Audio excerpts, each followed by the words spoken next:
Olá pessoal, aqui é Leonardo Montes, diretamente do campo, da região de Uberaba, Minas Gerais, trazendo mais uma reflexão, hoje dia 22 de outubro do ano de 2018, e dando continuidade ao nosso estudo sobre o Código Penal da Vida Futura, nós falaremos hoje sobre os itens 21 e 22. Item 21. A responsabilidade das faltas é toda pessoal. Ninguém sofre por erros alheios, salvo se a eles deu origem, quer provocando-os pelo exemplo, quer não os impedindo quando poderia fazê-lo. Assim, o suicídio é sempre punido, mas aquele que por maldade impele outro a cometê-lo, esse sofre ainda maior pena. Olha só que item interessante, não é? E que nos ajuda a compreender diversos mistérios relativos às provações. Primeiro de tudo, cada um sofre espiritualmente as consequências dos próprios atos. Ninguém sofre por erros alheios. Então, aquela história de eu estou pagando pelos pecados dos meus pais ou estou pagando pelos pecados dos meus avós é uma coisa que existe apenas na literatura. Cada um paga, perante a lei, os erros que cometeu. Então, se eu vier a cometer um erro, esse erro espiritualmente não incidirá sobre a minha esposa, nem sobre meu filho, nem sobre meus amigos. A responsabilidade da falta é toda minha, porque fui eu que dei origem a essa falta. Não seria justo se Deus responsabilizasse as pessoas que estão ao redor por aquilo que elas não fizeram, não é? Onde estaria a justiça divina se uma mãe fosse condenada porque o filho se tornou traficante? Ora, essa mãe só terá responsabilidade nisso se de alguma forma ela incitou seu filho a este caminho. Existe um canal na TV por assinatura chamado H2, que é o segundo canal do History Channel com um pouquinho mais de conteúdo em história. E eles exibem uma série de programas sobre a história da máfia nos Estados Unidos. O que é que nós vemos nesse programa com bastante frequência? Que os mafiosos, com muita naturalidade, incitavam seus filhos a irem para o mundo do crime para um dia tomarem seus lugares. Então, os pais preparavam seus filhos na criminalidade, no contrabando, no assassinato, na extorsão, na corrupção, para que quando estes estivessem adultos, pudessem substituí-los. Ora, esses pais que induzem os filhos ao mundo do crime, certamente terão grande responsabilidade pelos crimes que esses filhos vierem a cometer. Diferentemente seria, por exemplo, de um pai ou de uma mãe que tudo fizesse para tirar o filho do mundo do crime e esse insistisse por vontade própria, porque aí a responsabilidade seria toda pessoal.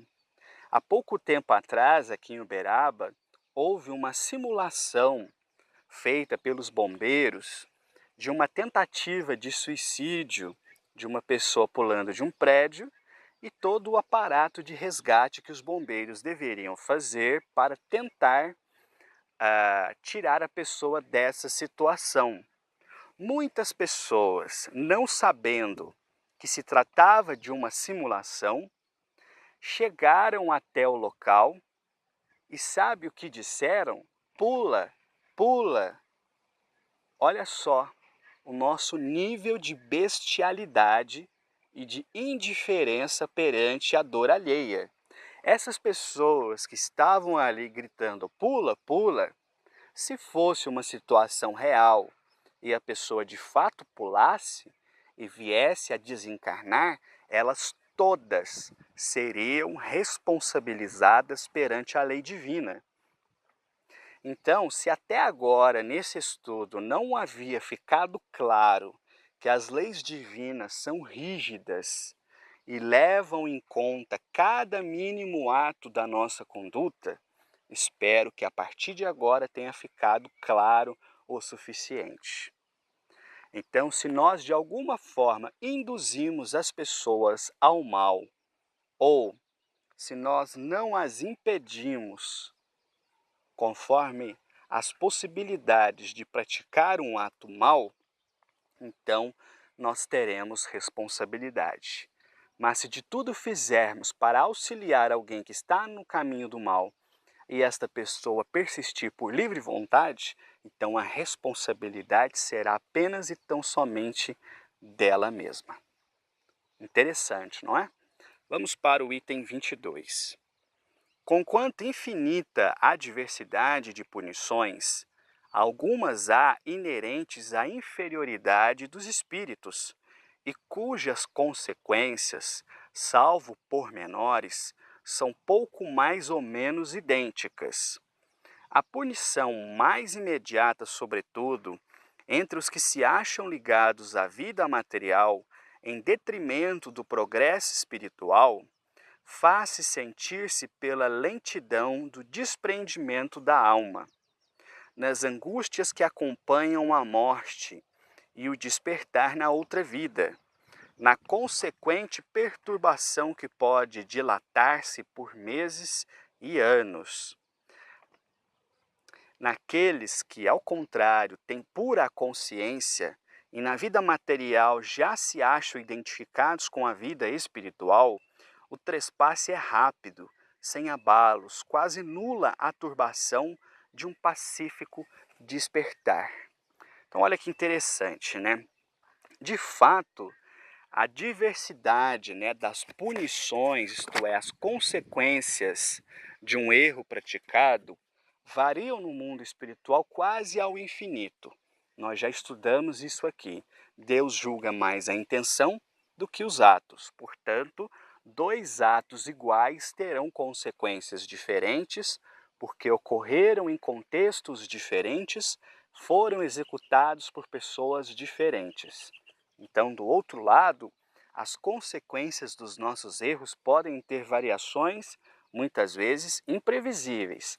Necessariamente terão consequências, mas quais não podemos previamente determinar. Contudo, existem algumas dessas consequências que são próprias dos espíritos, dependendo do seu grau de elevação. Então aquele aquele diz que o espírito mais atrasado, mais ligado à vida material, mais apegado ao corpo, aquele, enfim, que viveu na matéria como se apenas a matéria existisse, e aqui eu não estou falando de crença, estou falando de atos, porque muitas pessoas dizem crer nos guias, dizem crer nos orixás, dizem crer em Deus, mas agem e vivem como se não crescem. Então também isso não adianta muita coisa, não é?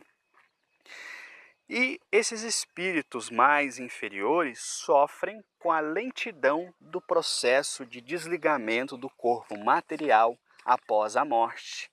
Se ele era apegado à vida material, se não cultivou valores espirituais, se não fez um esforço para desenvolver-se a si mesmo, mesmo que não tenha sido necessariamente mau e perverso, a separação do corpo será lenta, porque muito ainda grossos, vamos assim dizer, serão os laços que prendem esse espírito ao corpo.